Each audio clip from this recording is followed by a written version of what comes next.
بیجا غیظ و غضب کا علاج قرآن و حدیث کی روشنی میں شیخ العرب والعجم عارف باللہ مجدد زمانہ حضرت اقدس مولانا شاہ کی محمد اختر صاحب دامت برکاتہ.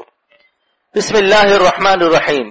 بیجا غیظ و غضب کا علاج قرآن و حدیث کی روشنی میں الذین ينفقون فی السراء والضراء والکاظمین الغیظ والعافین عن الناس واللہ یحب المحسنین.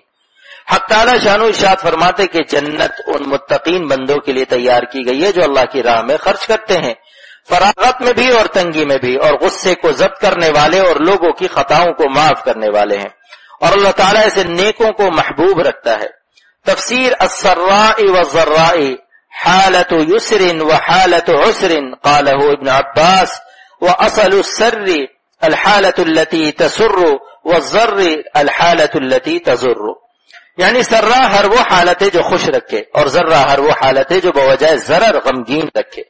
حضور صلی اللہ علیہ وسلم کے زمانے میں قلیل و کثیر جو بھی میسر ہوتا تھا انفاق کی سعادت حاصل کرتے تھے. چنانچہ حضرت عائشہ صدیقہ رضی اللہ تعالی عنہا کا ایک انگور کا دانہ صدقہ کرنا بھی مروی ہے، اور بعض سلف نے ایک پیاز صدقہ کی ہے.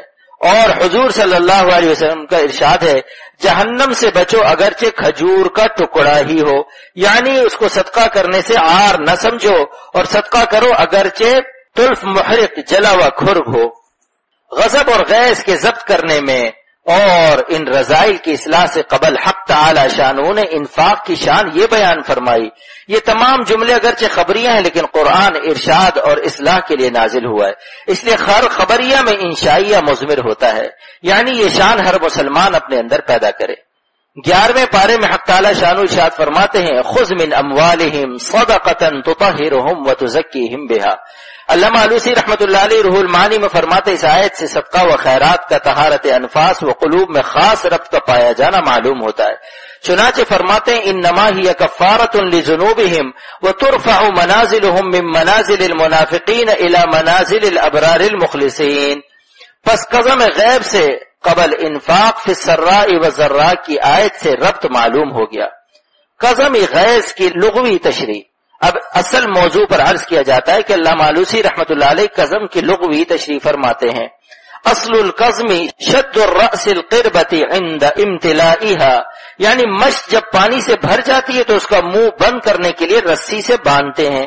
اسی طرح جب غصے سے تمام بدن کی رگوں کا خون گرم ہو گیا اور غصہ خوب بھر گیا، اندیشہ ہے منہ سے چھلک جائے، اس لیے اس کو ضبط کرنے کا نام قزم رکھا گیا. غیظ کے معنی ناگوار بات پر طبعی ہے جان کے ہیں. غیظ اور غضب کا فرق. روح المعانی میں علامہ علوسی رحمۃ اللہ علیہ فرماتے غیظ و غضب کا فرق یہ ہے کہ غضب کے ساتھ یقینی انتقام کا ارادہ ہوتا ہے اور غیظ کے لیے ایسا نہیں. بعض لوگوں نے کہا کہ غیظ و غضب دونوں لازم و ملزوم ہے، مگر غضب کی نسبت حق تعالی کے ساتھ درست ہے اور غیظ کی نسبت نہیں.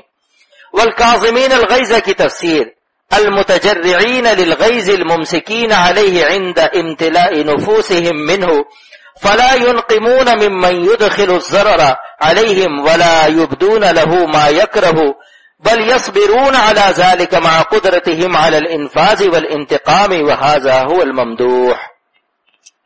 غصہ اور غیظ کا تلق گھونٹ پی جاتے ہیں اور اس کو پوری طرح ضبط کرتے ہیں. جس وقت ان کے نفوس غیظ سے بالکل بھر جاتے ہیں پس نہیں بدلا لیتے اس شخص سے جو ان کو نقصان پہنچاتا ہے، اور نہ ظاہر کرتے ہیں اپنی تکلیف کو بلکہ وہ انتقام لینے کی قدرت رکھتے ہوئے بھی صبر کرتے ہیں، اور یہی مقام قابل مدح ہے.